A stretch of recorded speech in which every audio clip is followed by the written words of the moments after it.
संक्षिप्त शिव पुराण रुद्र संहिता। तारक पुत्रों के प्रभाव से संतप्त हुए देवों की ब्रह्मा के पास करुण पुकार, ब्रह्मा का उन्हें शिव के पास भेजना, शिव की आज्ञा से देवों का विष्णु की शरण में जाना और विष्णु का उन दैत्यों को मोहित करके उन्हें आचार भ्रष्ट कर देना।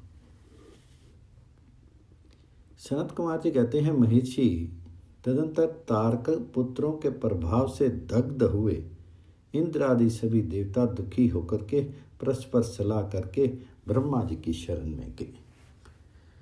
वहाँ संपूर्ण देवताओं ने दीन होकर के प्रेम पूर्वक पितामह को प्रणाम किया और अवसर देख करके उनसे अपना दुखड़ा सुनाते हुए कहा। देवता बोले, धात त्रिपुरों के स्वामी तारक पुत्रों ने तथा मेयासुर ने समस्त स्वर्गवासियों को संतप्त कर दिया। ब्राह्मण, इसलिए हम लोग दुखी होकर के आपकी शरण में हैं। आप उनके वध के लिए कोई उपाय कीजिए जिससे हम लोग सुख से रह सकें। तो ब्रह्मा जी ने कहा, देवगणों, तुम्हें उन दानवों से विशेष भय नहीं करना चाहिए। मैं उनके वध का उपाय बतलाता हूँ। भगवान शिव तुम्हारा कल्याण करेंगे। मैंने ही इन दैत्यों को बढ़ाया है, अतः मेरे हाथों इनका वध होना उचित नहीं। साथ ही त्रिपुर में इनका पुण्य भी वृद्धिगत होता रहेगा। अतः इंद्र सहित सभी देवता शिवजी से प्रार्थना करें, वे सर्वाधीश यदि प्रसन्न हो जाएंगे तो वे ही तुम लोगों का कार्य पूर्ण कर देंगे। सनत कुमार जी कहते हैं, व्यास जी, ब्रह्मा जी की ये वाणी सुनकर के इंद्र सहित सभी देवता दुखी होकर के उस स्थान पर गए जहाँ पे वृषभ ध्वज शिव आसीन थे। तब उन सब ने अंजलि बांध करके देवेश्वर शिव को भक्तिपूर्वक प्रणाम किया और कंधा झुका करके लोगों के कल्याण करता शंकर का स्तमन किया। उन्होंने इस प्रकार नाना प्रकार के दिव्य स्तोत्रों द्वारा त्रिशूलधारी परमेश्वर की स्तुति करके स्वार्थ साधन में निपुण इंद्र आदि देवताओं ने दीन भाव से कंधा झुकाए हुए हाथ जोड़ करके प्रस्तुत स्वार्थ को निवेदन करना आरंभ किया। देवताओं ने कहा, महादेव, तारक के पुत्र तीनों भाइयों ने मिल करके इंद्र सहित समस्त देवताओं को परास्त कर दिया है।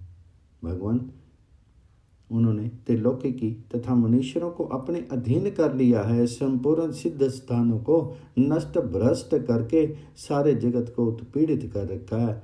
वे दारुण दैत्य समस्त यज्ञ भागों को स्वयं ग्रहण करते हैं। उन्होंने ऋषि धर्म का निवारण करके अधर्म का विस्तार कर रखा है।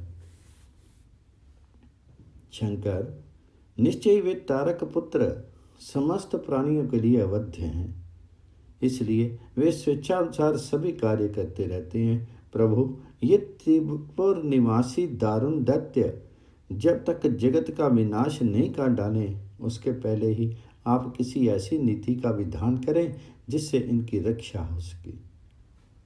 सनत कुमार जी कहते हैं, मुनि, यूँ भाषण करते हुए उन स्वर्गवासी इंद्र आदि देवों की बात सुन करके शिव जी उत्तर देते हुए बोले। शिव जी ने कहा, देवगण, इस समय वे त्रिपुर अधीश महान पुण्य कार्यों में लगे हुए हैं और ऐसा नियम है कि जो पुण्य आत्मा हो उस पर विद्वानों को किसी प्रकार भी प्रहार नहीं करना चाहिए। मैं देवताओं के सारे महान कष्टों को जानता हूँ, फिर भी वे दैत्य बड़े प्रबल हैं, अतः देवता और असुर मिलकर भी उनका वध नहीं कर सकते। वे तारक पुत्र सबके सब पुण्य संपन्न हैं, इसलिए उन सभी त्रिपुरवासियों का वध दुस्साध्य है। यद्यपि मैं रणकर्कश हूँ, तथापि जानबूझ करके मैं मित्रद्रोह कैसे कर सकता हूँ, क्योंकि पहले किसी समय ब्रह्मा जी ने कहा था कि मित्रद्रोह से बढ़ करके दूसरा कोई बड़ा पाप नहीं है। सतपुरुष ने ब्रह्म हत्यारे, शराबी, चोर तथा व्रत भंग करने वाले के लिए प्रायश्चित का विधान किया, परंतु कृतघ्न के उद्धार का कोई उपाय नहीं। देवताओं, तुम लोग भी तो धर्मज्ञ हो, अतः धर्म दृष्टि से विचार करके तुम ही बताओ कि जब वे दैत्य मेरे भक्त हैं तब मैं उन्हें कैसे मार सकता हूँ। इसलिए अमरो, जब तक वे दैत्य मेरी भक्ति में तत्पर हैं तब तक उनका वध असंभव है। तथापि तुम लोग विष्णु के पास जाकर के उनसे ये कारण निवेदन करो। तदनंतर देवगण भगवान विष्णु के समीप गए और उनके द्वारा ऐसी व्यवस्था की गई जिससे वे असुर शैव सनातन धर्म से विमुख होकर के सर्वथा अनाचार परायण हो गए। वैदिक धर्म का नाश होने से वहाँ स्त्रियों ने पातिव्रत धर्म छोड़ दिया। पुरुष इंद्रियों के वश हो गए।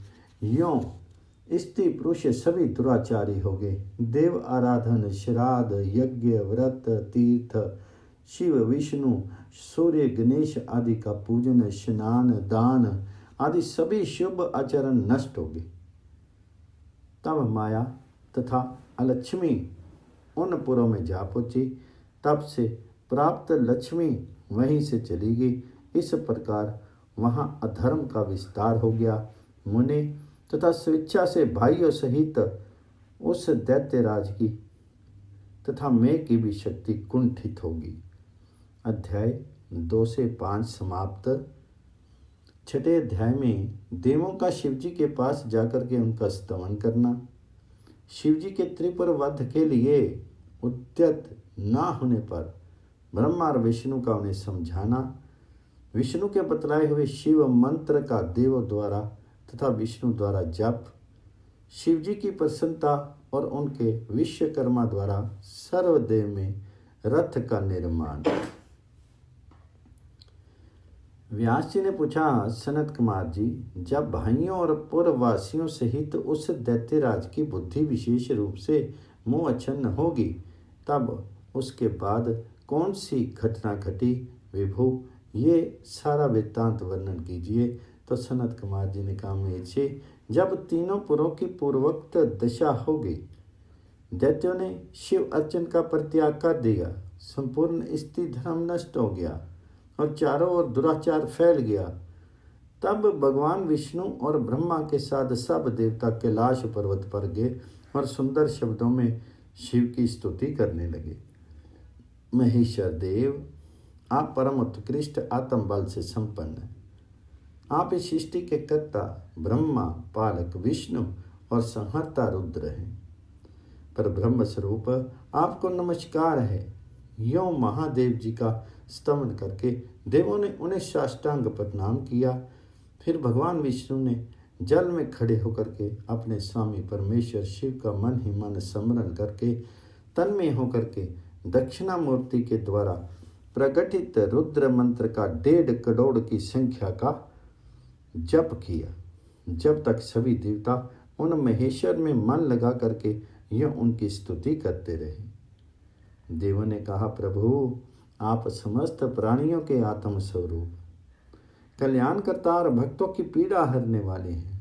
आपके गले में नीला चिन्ह है जिससे आप नीलकंठ कहलाते हैं। आप चिद्रूप एवं परचेता हैं। आप रुद्र को हमारा प्रणाम है। असुर निकंदन, आप ही हमारी सारी आपत्तियों के निवारण करने वाले हैं। अतः सदा से आप ही हमारी गति हैं और आप ही सदा हम लोगों के वंदनीय हैं। आप सबके आदि हैं और आप ही अनादि भी हैं। आप ही आनंद स्वरूप अव्यय प्रभु प्रकृति पुरुष के भी साक्षात श्रेष्ठा और जगदीश्वर है। आप ही रजोगुण, सत्वगुण और तमोगुण के आश्रय से ब्रह्मा विष्णु और रुद्र होकर के जगत के कर्ता भर्ता और संहारक बनते हैं। आप ही इस भवसागर से तारने वाले हैं।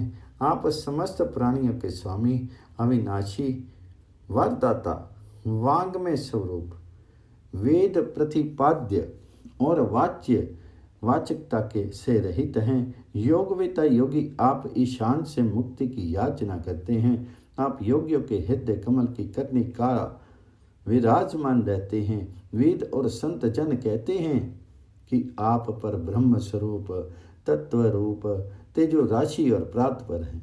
सर्व, आप सर्वव्यापी सर्वात्मा और त्रिलोकी के अधिपति हैं।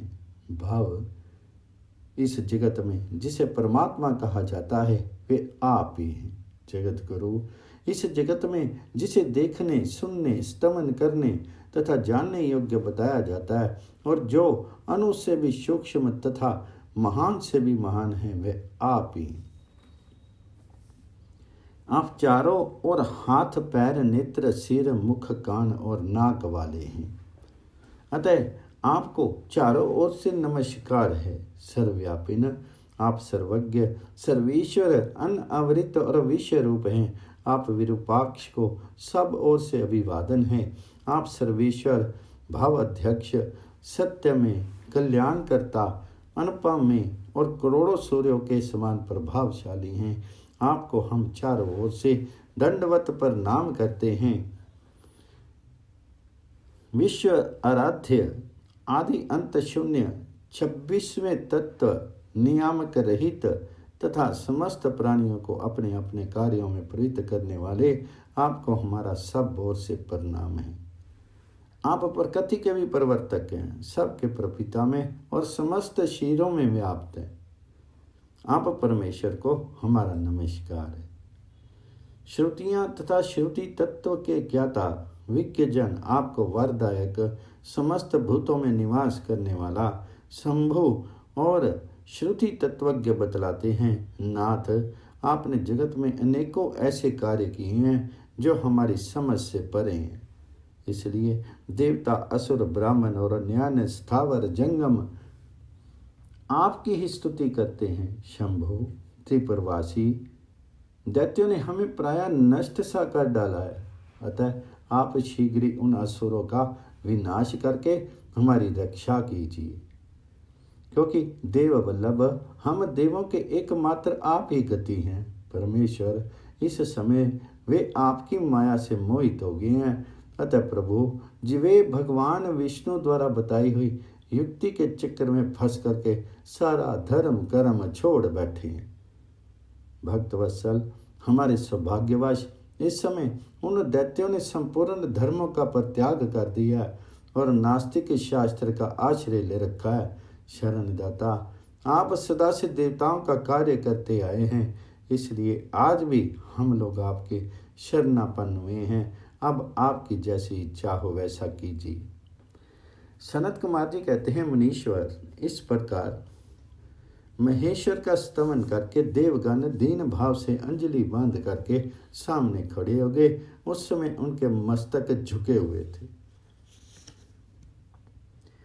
इस प्रकार जब सुरेंद्र आदि देवों ने महेश्वर की स्तुति की और विष्णु ने ईशान संबंधी मंत्र का जप किया, तब सर्वेश्वर भगवान शिव प्रसन्न हो गए और वृक्ष पर सवार होकर वहीं प्रकट हो गए। उस समय पार्थिपति शिव का मन प्रसन्न था। उन्होंने नंदीश्वर की पीठ से उतर करके विष्णु का आलिंगन किया और फिर वे नंदी पर हाथ टेक करके खड़े हो गए और संपूर्ण देवताओं की ओर से कृपा भरी दृष्टि से देख करके गंभीर वाणी में श्री हरि से बोले।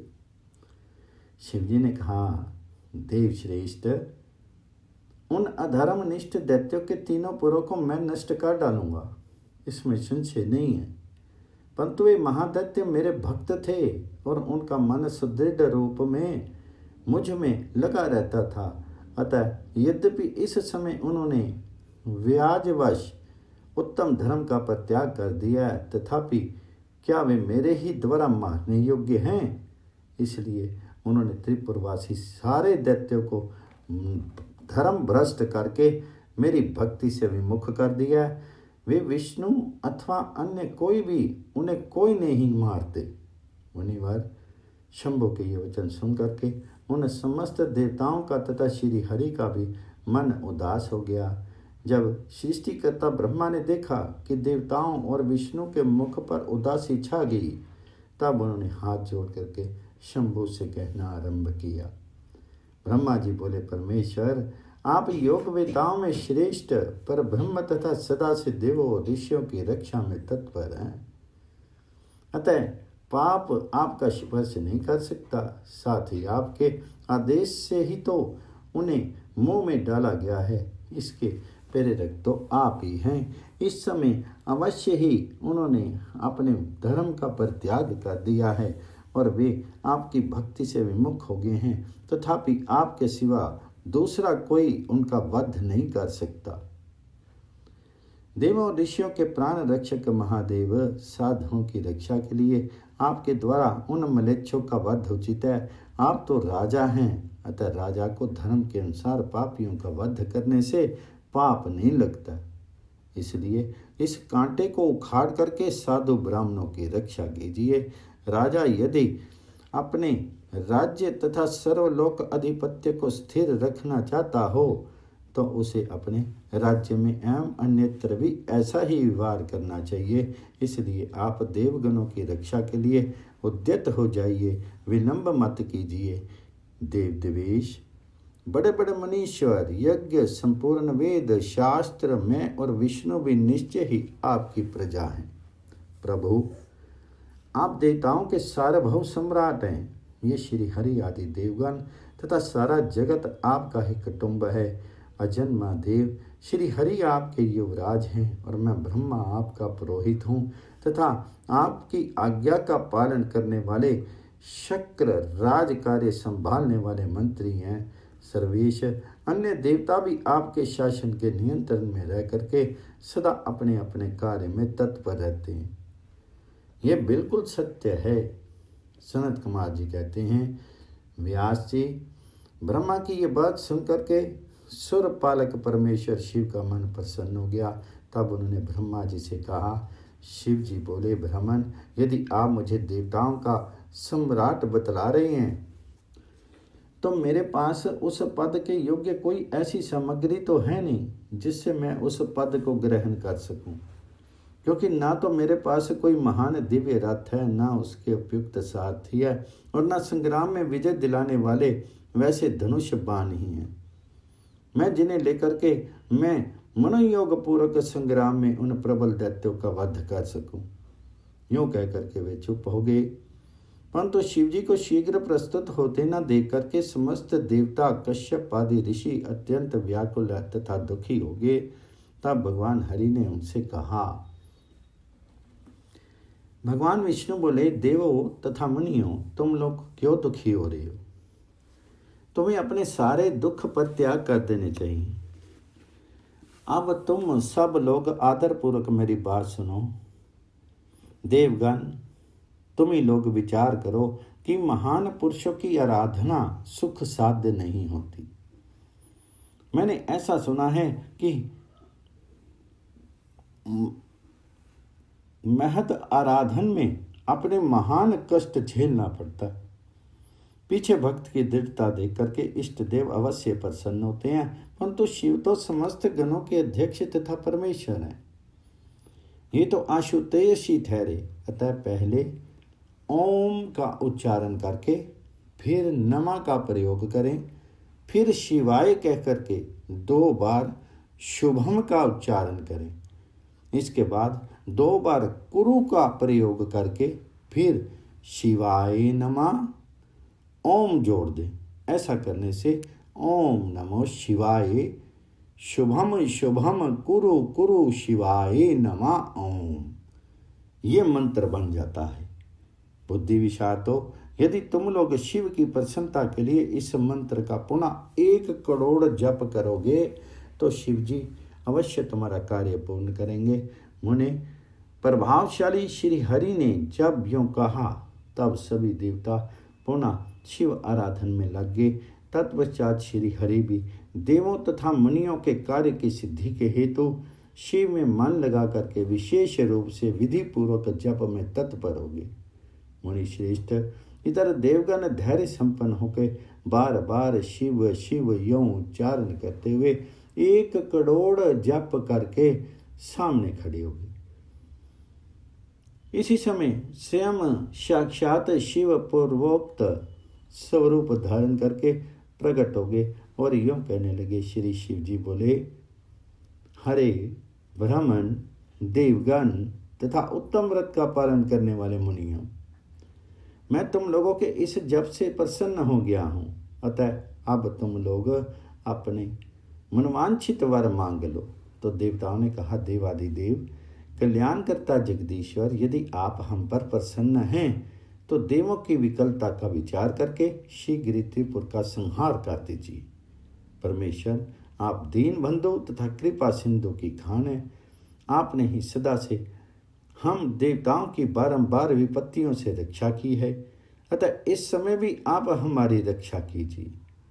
सनत कुमार जी कहते हैं, ब्राह्मण तब ब्रह्मा और विष्णु सहित देवों की वह बात सुनकर के शिव जी मन ही मन प्रसन्न हुए और पुनः इस प्रकार बोले। महेश्वर ने कहा, हरे ब्राह्मण, देवगण तथा मुनियों, आप त्रिपुर को नष्ट हुआ ही समझो। तुम लोग आदरपूर्वक मेरी बात सुनो और इसके अनुसार कार्य करो। मैंने पहले जिस दिव्य रथ, सारथी, धनुष और उत्तम बाण को अंगीकार किया, वे सब शीघ्र तैयार करो। विष्णु तथा विधेय, निश्चय ही तुम दोनों त्रिलोकी के अधिपति हो, इसलिए तुम्हें चाहिए कि मेरे लिए प्रयत्न पूर्वक सम्राट के योग्य सारा उपकरण प्रस्तुत कर दो। तुम दोनों सृष्टि के सृजन और पालन कार्य में नियुक्त हो, अतः त्रिपुर को नष्ट हुआ समझ करके देवताओं की सहायता के लिए ये कार्य अवश्य करो। ये शुभ मंत्र जिसका तुम लोगों ने जप किया है, महान पुण्य में तथा मुझे प्रसन्न करने वाला है। ये भक्ति मुक्ति का देने वाला है, संपूर्ण कामनाओं का पूरक है और शिव भक्तों के लिए आनंदप्रद है। ये स्वर्गगामी पुरुषों के लिए धन, यश और आयु की वृद्धि करने वाला है। यह निष्काम के लिए मोक्ष और साधन करने वाले पुरुषों के लिए भक्ति मुक्ति का साधक है। जो मनुष्य पवित्र होकर के सदा इस मंत्र का कीर्तन करता है, सुनता है अथवा दूसरों को सुनाता है, उसकी सारी अभिलाषाएं पूर्ण हो जाती हैं। सनत कुमार जी कहते हैं, मुनि, परमात्मा शिव की ये बात सुन करके सभी देवता परम प्रसन्न हुए और ब्रह्मा तथा विष्णु को तो विशेष आनंद प्राप्त हुआ। उस समय विश्वकर्मा ने शिव के आज्ञा के अनुसार विश्व के हित के लिए एक सर्वदेव में तथा परम शोभन दिव्य रथ का निर्माण किया। अध्याय 6 से 8 पूर्ण। सर्वदेव में रथ का निर्माण वर्णन। शिवजी का उस रथ पर चढ़ गए युद्ध के लिए प्रस्थान। उनका पशुपति नाम पड़ने का कारण शिवजी द्वारा गणेश जी का पूजन और त्रिपुरदा, मैं दानव का त्रिपुर से जीवित बच निकलना। व्यास जी ने कहा, शैव प्रवर, सनत कुमार जी, आपकी बुद्धि बड़ी उत्तम है। आप सर्वज्ञ हैं। तात, आपने परमेश्वर शिव की जो कथा सुनाई वह अत्यंत अद्भुत है। आप बुद्धिमान विश्वकर्मन ने शिवजी के लिए जिस देव में एवं परम उत्कृष्ट दिव्य रथ का निर्माण किया था उसका वर्णन कीजिए। तो सूजी कहते हैं, मुनि, व्यास जी की ये बात सुनकर के मुनीश्वर सनत कुमार शिवजी के चरण कमलों का स्मरण करके बोले। सनत कुमार जी ने कहा, महाबुद्धिमान मुनिवर व्यास जी, मैं शिवजी के पाद पद्मों का स्मरण करके अपनी बुद्धि के अनुसार रथ की निर्माण कथा का वर्णन करता हूँ, सुनो। तदंतर विश्वकर्मा ने रुद्र देव के लिए बड़े यत्न से आदरपूर्वक सर्वलोक में दिव्य रथ की रचना की। वह सर्वसम्मत तथा सर्वभूत में रथ सोने का बना हुआ था। उसके दाहिने चक्कर में सूर्य, वाम चक्कर में चंद्रमा विराजमान थे। दाहिने चक्कर में 12 आरे लगे हुए थे, जिसमें 12 सूर्य प्रतिष्ठित थे। बायां पहिया 16 अरों से युक्त था, जिनमें चंद्रमा की 16 कलाएं विराजमान थी। उत्तम रथ का पालन करने वाले विपेंद्र, अश्विनी आदि सभी 27 नक्षत्र भी उस वाम चक्र की शोभा बढ़ा रहे थे। विप्रश्रेष्ठ 6 ऋतुओं उन दोनों पहियों की नेमी थी। अंतरिक्ष रथ का अग्रभाग हुआ और मंदराचल ने रथ की बैठक का स्थान ग्रहण किया। उद्याचल और अस्ताचल ये दोनों उनके रथ के कुबर हुए। महामेरु अधिष्ठान हुआ, शाखा पर्वत उनके आश्रय स्थान हुए। संवत्सर उस रथ का वेग, उत्तरायण और दक्षिणायन दोनों लो धारक, मुहूर्त, बंधुर, रस्सा, कलाएं उसकी किले हुई, काष्ठाएं उसकी घोना नासिका रूप अग्रभाग, शन अक्षदंड, निमेष अनुकर्ष नीचे का काष्ठ, उस रथ का वेग संवत्सर और लव ईशा दंड हुए। ध्युलोक इस रथ का वरुथ ऊपरी पर्दा तथा स्वर्ग और मोक्ष ध्वजाएं हुई। ऐरावत की पत्नी अभ्रमु और कामधेनु जुए के अंतिम छोर पर स्थित हुए। अव्यक्त प्रकृति उसका ईशा दंड, बुद्धि नड़वल, अहंकार कोना और पंच महाभूत उनका बल थे। मुनिश्रेष्ठ, इंद्रियां उसके चारों ओर से विभूषित कर रही थी और श्रद्धा उस रथ की चाल थी। उस समय वेदों के 6 वांगी उसके भूषण और पुराण, न्याय मीमांस तथा धर्मशास्त्र उपभूषण हुए। संपूर्ण शुभ लक्षणों से युक्त बल संपन्न श्रेष्ठ मंत्र घंटा के स्थापन हुए और वर्ण तथा आश्रम उसके पाद बने।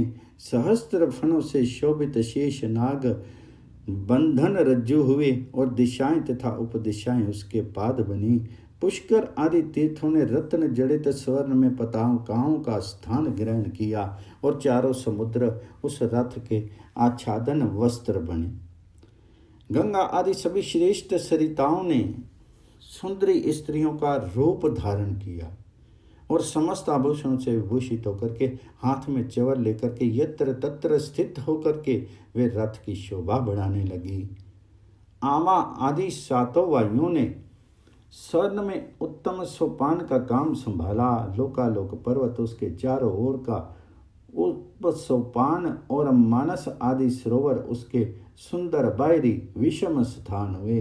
सारे वर्षाचल उसके चारों ओर के पाश बने और नीचे के लोकों के निवासी उस रथ का तल भाग हुए। देवादिदेव भगवान ब्रह्मा लगाम पकड़ने वाले साथी हुए और ब्रह्म देवत ओमकार उन ब्रह्मदेव का चाबुक हुआ। आकार में विशाल छत्र का रूप धारण किया। मंदराचल पार्श्व भाव का दंड हुआ। शैलराज हिमालय धनुष और स्वयं नागराज शेष उसकी प्रत्यंचा बने। श्रुति रूपणी सरस्वती देवी उस धनुष की घंटा हुई और महातेजस्वी विष्णु बाण तथा अग्नि उस बाण के नोक बने। मुनि, चारों वेद उस रथ में जुतने वाले 4 घोड़े कहे गए हैं।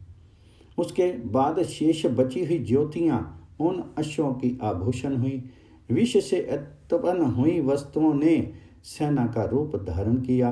वायु बाजा बजाने वाले और व्यास आदि मुख्य मुख्य ऋषि वाहक हुए।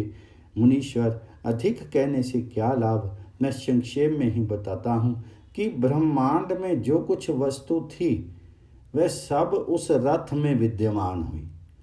इस प्रकार बुद्धिमान विश्वकर्मा ने ब्रह्मा और विष्णु की आज्ञा से उस शुभ रथ का तथा रथ सामग्री का निर्माण किया था। सनत कुमार जी कहते हैं, ब्रह्मर्षि, इस प्रकार के महान दिव्य रथ में जो अनेक विध आश्चर्यों से युक्त था, वेद रूपी अश्वों को जोत करके ब्रह्मा जी ने उसे शिव को समर्पित कर दिया। शंभु का निवेदित करने के पश्चात जो विष्णु आदि देवों के सम्मानीय एवं त्रिशूल धारण करने वाले हैं, उन देवेश्वर की प्रार्थना करके ब्रह्मा जी उन्हें उस रथ पर चढ़ाने लगे। तब महान ऐश्वर्यशाली सर्वदेव में शंभु रथ सामग्री से युक्त उस दिव्य रथ पर आरूढ़ हुए। उसमें ऋषि, देवता, गंधर्व, नाग, लोकपाल और ब्रह्मा विष्णु भी उनकी स्तुति कर रहे थे। गान विद्या विशारद अप्सराओं के गण उन्हें घेरे हुए थे। सारथी के स्थान पर ब्रह्मा को देख करके उन वरदायक शंभु की विशेष शोभा हुई। लोक की सारी वस्तुओं से कल्पित उस रथ पर शिवजी चढ़ ही रहे थे कि वेद संभूत वे घोड़े जिनके बाल भूमि पर गिर पड़े, पृथ्वी में भूकंप आ गया। सारे पर्वत डगमगाने लगे। सहसा शेष नाग शिवजी का भार नहीं सह सकने के कारण आतुर होकर के कांप उठे। तभी उसी क्षण भगवान धरणीधर ने उठ करके नंदीश्वर का रूप धारण किया और रथ के नीचे जाकर के उसे ऊपर को उठाया। परंतु नंदीश्वर भी रथारूढ़ महेश के उस उत्तम तेज को सहन नहीं कर सके। अतः उन्होंने तत्काल ही पृथ्वी पर घुटने टेक दिए। तत्पश्चात भगवान ब्रह्मा ने शिव जी की आज्ञा से हाथ में चाबुक लेकर के घोड़ों को उठा करके उस श्रेष्ठ रथ को खड़ा किया। तंत्र महेश द्वारा अधिष्ठित उस उत्तम रथ में बैठे हुए ब्रह्मा जी ने रथ में जुते हुए मन और वायु के समान वेगशाली वेद में अश्वों को उन तपस्वी दानवों के आकाश स्थित तीनों पुरों को लक्ष्य करके आगे बढ़ाया। तत्पश्चात लोकों के कल्याण करता भगवान रुद्र देवों की ओर दृष्टिपात करके कहने लगे, सूरश्रेष्ठो, यदि तुम लोग देवों और अन्य प्राणियों के विषय में पृथक पृथक पशुत्व की कल्पना करके उन पशुओं का आधिपत्य मुझे प्रदान करोगे, तभी मैं उन असुरों का संहार करूंगा, क्योंकि वे दैत्य श्रेष्ठ तभी मारे जा सकते हैं, अन्यथा उनका वध असंभव है।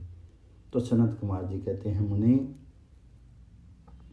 अगाध बुद्धि संपन्न देवादिदेव भगवान शंकर जी की ये बात सुनकर के सभी देवता पशुत्व की प्रति शंकित उठे, जिससे उनका मन खिन्न हो गया। तब उनके भाव को समझ करके देव अंबिकापति शंभु कर्नार्द हो गए। फिर वे हंस करके उन देवताओं से इस प्रकार बोले। शंभु ने कहा, देव श्रेष्ठो, पशु भाव प्राप्त होने पर ही तुम लोगों का पतन नहीं होगा। मैं उस पशु भाव से विमुक्त होने का उपाय बतलाता हूँ, सुनो और वैसा ही करो। समाहित मन वाले देवताओं, मैं तुम लोगों से सच्ची प्रतिज्ञा करता हूँ कि जो इस दिव्य पाशुपत व्रत का पालन करेगा वह पशुत्व से मुक्त हो जाएगा। सुरश्रेष्ठो, तुम्हारे अतिरिक्त जो अन्य प्राणी भी मेरे पाशुपत व्रत को करेंगे वे भी निसंदेह पशुत्व से छूट जाएंगे। जो नैष्टिक ब्रह्मचर्य का पालन करते हुए 12 साल तक, 6 साल तक, 3 साल तक मेरी सेवा करेगा अथवा कराएगा, वह पशुत्व से विमुक्त हो जाएगा। इसलिए श्रेष्ठ देवताओं, तुम लोग भी जब इस परम उत्कृष्ट दिव्य व्रत का पालन करोगे तो उसी समय पशुत्व से मुक्त हो जाओगे, इसमें कुछ भी संशय नहीं। सनत कुमार जी कहते हैं, महिषी परमात्मा महेश्वर का ये वचन सुनकर के विष्णु और ब्रह्मा आदि देवताओं ने कहा, तथेति, बहुत अच्छा, ऐसा ही होगा। इसलिए बड़े बड़े देवता तथा असुर भगवान शंकर के पशु बने और पशुत्व रूप से पाश से विमुक्त करने वाले रुद्र पशुपति हुए। तभी से महेश्वर का नाम पशुपति विश्व में विख्यात हो गया। ये नाम समस्त लोकों में कल्याण प्रदान करने वाला है। उस समय संपूर्ण देवता तथा ऋषि हर्षमग्न होकर के जय जयकार करने लगे और देवेश्वर ब्रह्मा, विष्णु तथा अन्य प्राणी भी परम आनंद मग्न हो गए। उस अवसर पर महात्मा शिव का जैसा रूप प्रकट हुआ था उसका वर्णन सैकड़ों वर्षों में भी नहीं हो सकता। तदनंतर जो शिवा तथा संपूर्ण जगत के स्वामी और समस्त प्राणियों के सुख प्रदान करने वाले हैं, वे महेश्वर यश सज्जित होकर के त्रिपुर का संहार करने के लिए प्रस्थित हुए। जिस समय देव महादेव त्रिपुर का विनाश करने के लिए चले, उस अवसर पर देवराज आदि सभी प्रधान देवता भी उनके साथ प्रस्थित हुए। पर्वत के समान विशालकाय उस सर्वेश्वरों का मन प्रसन्न था। वे सूर्य के समान प्रकाशित हो रहे थे। वे सभी हाथों में हल, शाल, मूसल, भुशुंडी तथा नाना प्रकार के पर्वत जैसे विशाल आयुधों को धारण करके हाथी, घोड़े, सिंह, रथ और बैलों पर सवार होकर के चल रहे थे। उस समय जिनके शीर परम प्रकाशमान थे और मन महान उत्साह से संपन्न थे तथा जो नाना प्रकार के अस्त्र शस्त्रों से सज्जित थे, वे इंद्र, ब्रह्मा और विष्णु आदि देव शंभु की जय जयकार बोलते हुए महेश्वर के आगे आगे चले। सभी दंडी एवं जटाधारी मुनि हर्ष मनाने लगे और आकाशचारी सिद्ध तथा चारण पुष्पों की वर्षा करने लगे। विपेंद्र, त्रिपुल की यात्रा करते समय जितने गणेश्वर शिव जी के साथ थे उनकी गणना करके कौन पार पा सकता है। तथापि मैं कुछ का वर्णन करता हूँ। योगिन, समस्त गण राजों में श्रेष्ठ भृंगी गणेश्वर तथा देवगणों में घिर करके विमान पर आरूढ़ होकर के महेंद्र की भांति त्रिपुर का विनाश करने के लिए चले।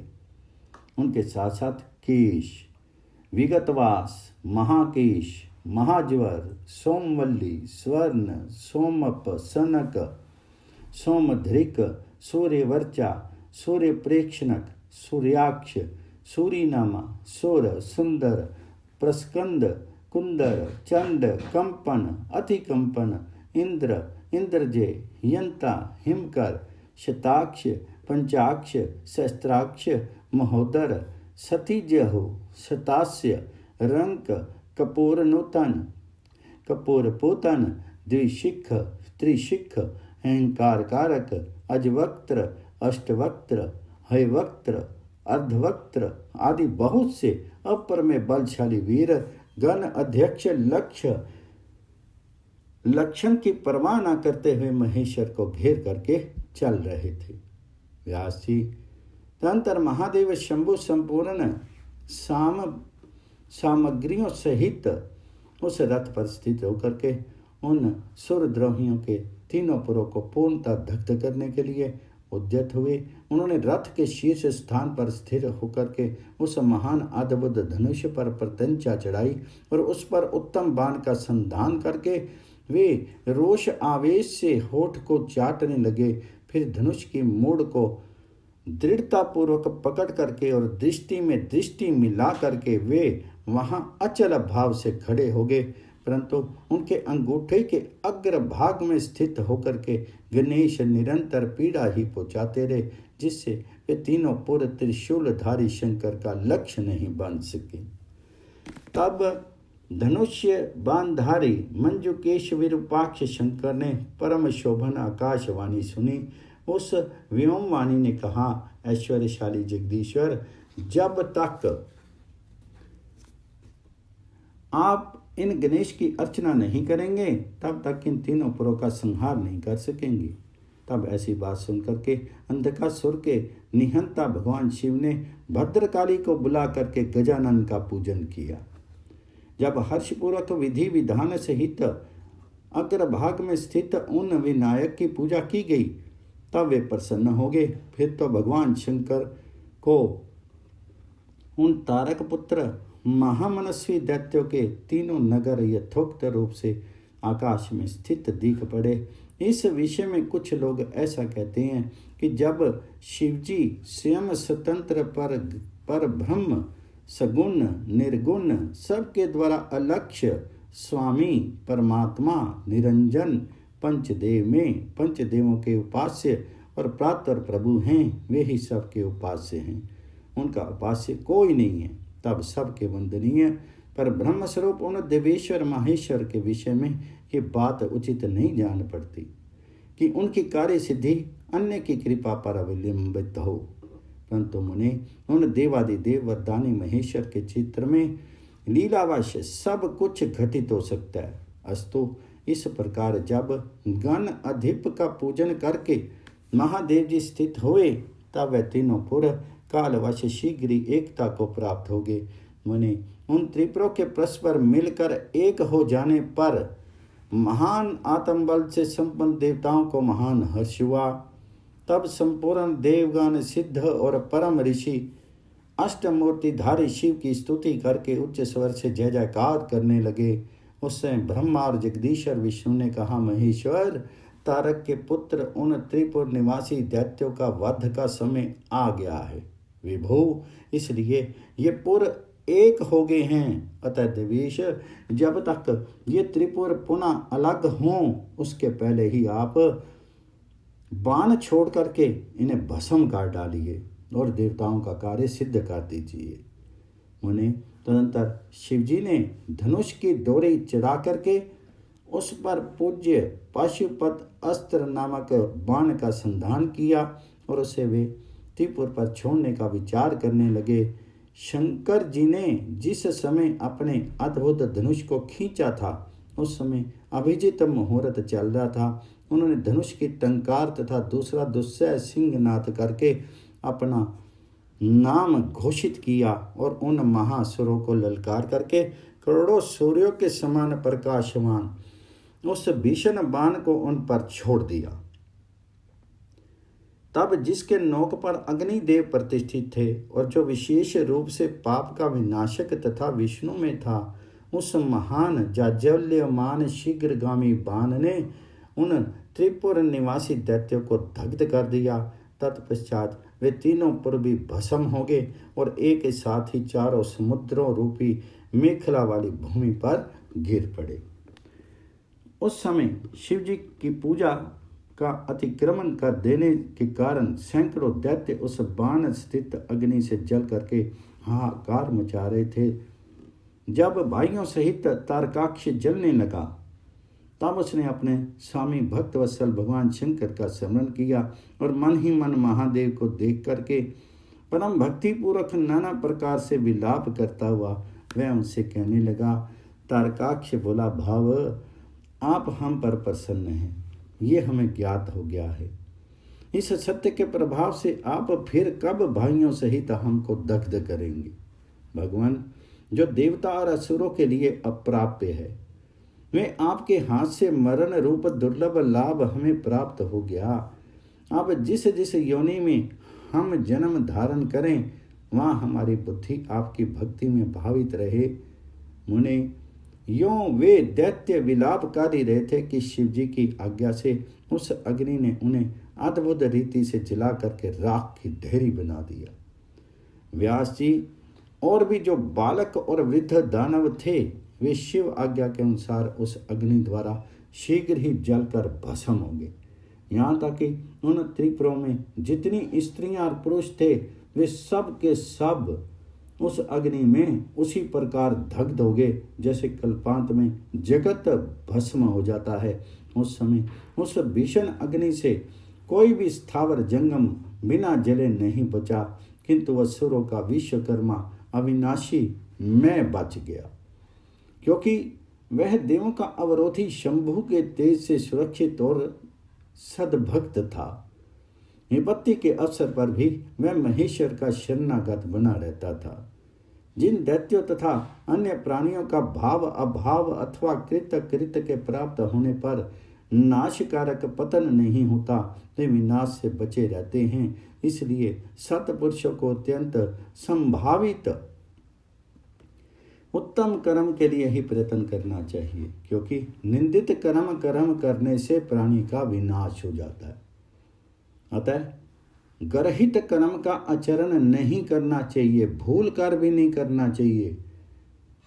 उस समय भी जो दैत्य बंधु बांधवों सहित शिव जी की पूजा में तत्पर थे, वे सब के सब शिव पूजा के प्रभाव से दूसरे जन्म में गणों के अधिपति हो गए।